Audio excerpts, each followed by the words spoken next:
Bir 15 il, 20 il əvvəl desəydilər ki, filan kişi kosmetoloqa gedir, botoks üçün gedir, hər kəs qınayardı.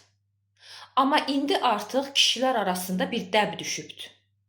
Qadınlar özləri gedir kosmetoloqa, ərlərini də yanları ilə aparırlar. Həyat yoldaşlarını da kosmetoloqa təslim edirlər. Kosmetoloqlar o kişilərin də üzlərinə botoks edir, dodaq dolğusu etdirən kişilər də var, dodağın şəklini dəyişir. Və bu getdikcə çox artır. Bir kişinin botoks etdirməyi, dolğu etdirməyi tədricən artıq bizim cəmiyyətimiz üçün də normaya çevrilir. Və bu gedişatın sonu uçurumdur.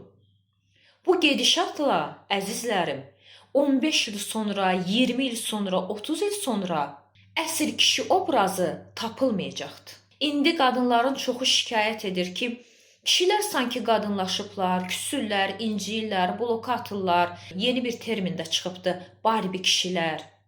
Siz edirsiniz, əziz xanımlar.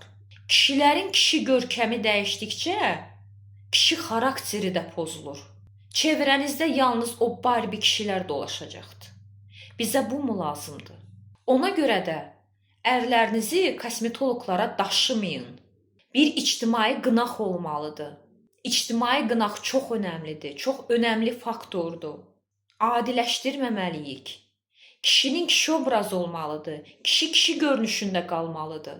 Çünki dəyişən yalnız onların xarici görünüşü olmur. Yalnız botokslu üzləri olmur. Daxilən də kişilər dəyişirlər, xaraktercə dəyişirlər. Və o Barbie kişiləri qadınlar siz özünüz formalaşdırırsınız. Bunu etməyin.